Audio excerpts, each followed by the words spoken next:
Well, in an exclusive interview in Washington, CGTN's Guan sat down with Panamanian President Juan Carlos Varela. They discussed the diplomatic switch his country made in favor of ties with Beijing. President Varela, welcome to CCTV and CGTN. Thank you for this opportunity. I want to begin by asking you, how did the idea of establishing diplomatic relations with China first come to you, and why do you decide to do it now? In 2010, I went to Shanghai for the World Special Olympic Games, and I was very impressed with the city. Then I went to Beijing. I saw how China was opening its economy, and I saw all this development. So in a meeting in Beijing with leaders of the government, I talked about it, and when I came back to Panama, I made it public that if I become the president of Panama, I will establish a relationship with China, and I delivered my promise. But delivering the promise was not easy. Standing in the way was a so-called diplomatic truce, a tacit agreement between Beijing and Taiwan's pro-mainland Kuomintang government that neither side would take countries away from each other. The Panamanian president said he talked to Taiwan officials before the switch. Can you reveal to us about the conversations you've had with them about the diplomatic truce? Well, you know that between 2008 and 2016, during the presidency of President Ma in Taiwan, there was a diplomatic truce between China and Taiwan, and we respected the truce.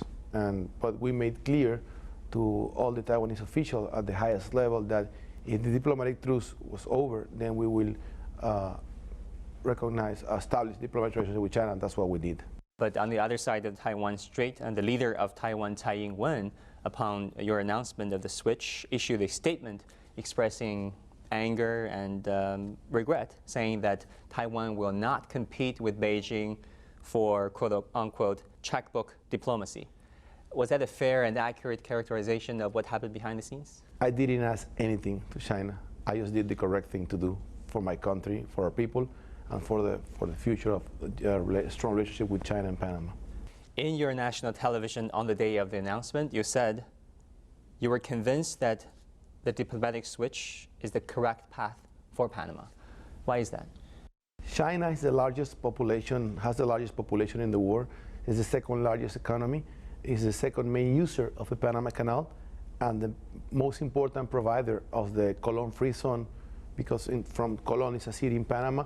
We are like the commercial arm of many Chinese goods to Latin America.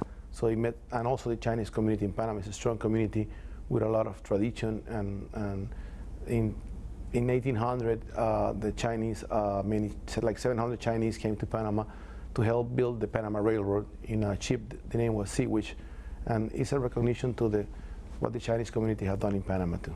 You met with President Trump, and did you talk to him about that? What was his position? Yes, we share how we did it, why we did it, and it was a formal conversation, but they understand that it's our decision.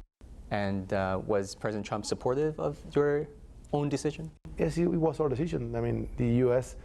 trade with China, 22% of the imports of the United States come from China, you know, and many of the goods come through the Panama Canal. So it made all the sense to make this decision. Anything you want to tell the Chinese audience directly? It's a relationship based in trust and the common good of our people, and I'm looking forward to go to China soon to be able to visit Beijing, Shanghai, Guangzhou, and also to be able to present my country to the Chinese people, and also to invite Chinese companies, Chinese tourists to visit Panama, and to build a strong relationship between our countries and our people. What would be the key word coming to mind when you think about China-Panama relationship at this point? Long-time friendship. Long-time friendship. It's been there for many years. It's just a matter of now with diplomatic relations.